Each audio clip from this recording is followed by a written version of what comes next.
Netflix reporting its second quarter earnings just moments ago. The stock volatile after hours, now back in the red. EPS was actually higher by almost 1%. EPS a beat, revenue was a miss, guidance weaker than expected. With us now to dive into those numbers, Mark Mahaney, head of internet research at Evercore ISI. Mark, great to have you with us.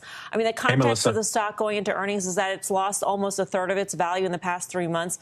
Does that say it all? I mean, was it just not as bad as feared? Well, the fear level was super high. I think this was the sentiment on Netflix is as weak as at any point that I've seen in the last 4 years, I think, and maybe even further back than that. The market was widely expecting a miss and a lower, and the market got a miss and a lower. What was really surprising here actually was the engagement. The numbers that they gave suggested that there wasn't any slippage in engagement, and everybody had been assuming that, especially with the World Cup and in lack of kind of big content hits, that we'd have an engagement issue. But there wasn't one, and the company kind of maintained its guidance for the full year. So I kind of think this is an at-par quarter. Bar was low, and they may have tripped over it.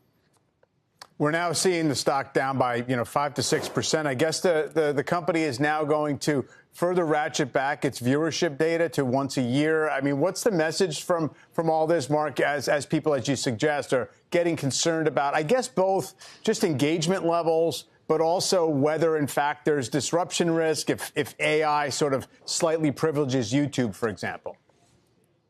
Well, anytime companies cut back on disclosure, it's never a good thing. A year and a half ago, I think it was, the Netflix announced 2 years ago, they announced that they were going to cut back on subscriber disclosures. That wasn't a good thing. And now they're cutting back a little bit on engagement disclosures. So that's never a good thing.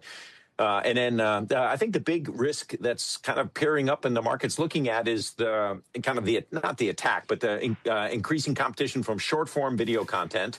And then from other kind of bigger services out there, whether it's Amazon and especially YouTube. That's what the market's focused on. I'm trying to step back a little bit here. I think this is a tough setup that the company had fundamentally for this print. What I particularly am interested in is what's going to happen next year when you're going to start getting hopefully a material rollout of short form video content. When I just assume this hit machine, and Netflix has always been a hit machine, there'll be another hit machine coming up. There'll be another hit coming up. And I'm sort of waiting for that when the market assumes that there aren't any more of those. And then finally, just as the World Cup was a big disengagement driver this year, I would expect the World Cup, Women's World Cup, to be a big engagement driver next year. Netflix is the exclusive streamer in the U.S. So I get the sell-off in the stock and the pressure that the stock's under. I think there's going to be an interesting setup for a dislocated stock that I think is still high quality to turn those fundamentals around into 27. But I don't see that happening in the next quarter or two.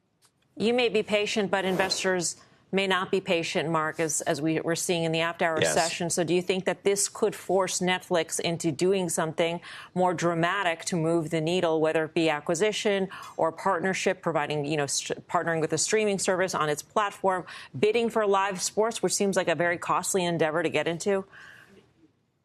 It could, but they've been bidding on live sports and increasing that catalog for quite some time. And I think even the MLB Home Run Derby that they just streamed, the World Baseball Classic in Japan, an incrementally larger number of NFL football games. Yeah, I'd expect them to lean more and more into live sports, live entertainment. Every quarter, I would expect more of that $20 billion in cash spend each quarter to shift towards that.